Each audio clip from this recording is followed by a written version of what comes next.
C'est le Made in France avec vous, Anissé Mbida. Bonjour Anissé. Bonjour Thomas, bonjour à tous. Aujourd'hui, les services de livraison de repas à domicile, on sait que ça marche très fort. Eh bien, il y a un petit Français qui tire son épingle du jeu face aux géants anglais, allemands ou américains. Oui, vous avez certainement entendu parler de Deliveroo, Uber Eats, Alloresto, Foodora. On peut difficilement les rater, il y a des publicités placardées partout. Eh bien, tous ont le même modèle. Ils ont des livreurs indépendants qui vont chercher vos petits plats dans les restaurants et qui les apportent à domicile en moins de 30 minutes.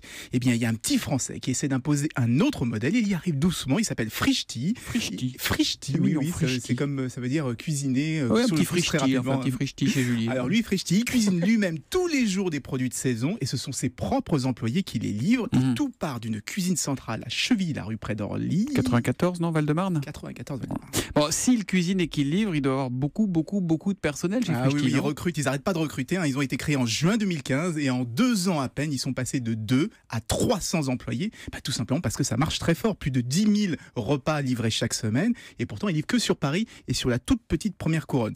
Mais ils viennent de recevoir, c'était hier matin, un investissement de 30 millions d'euros. C'est énorme. 30 millions d'euros. Ils en avaient déjà reçu 16 l'année d'avant et 3 l'année d'avant. Les investisseurs y croient. Et ça va leur permettre de se développer dans de nouvelles villes et même d'aller taquiner Deliveroo, Foodora et Uber Eats dans leur pays d'origine, donc en Angleterre, en Allemagne et pourquoi pas aux États-Unis, parce que tout le monde aime bien le petit Frichti français. Et ben bravo à Frichti. Comment on dirait en américain? Frichti qui cuisine. Vous savez que ça vient de petit déjeuner, ça vient de Frühstück. Ah, c'est de l'allemand. Ça vient de l'alsacien, Frühstück. On apprend tout avec Anissé Mbida. Bravo à Frichti qui cuisine et qui livre lui-même ses recettes à domicile. C'est du Made in Cheville-la-Rue ce matin. À tout à l'heure pour l'innovation.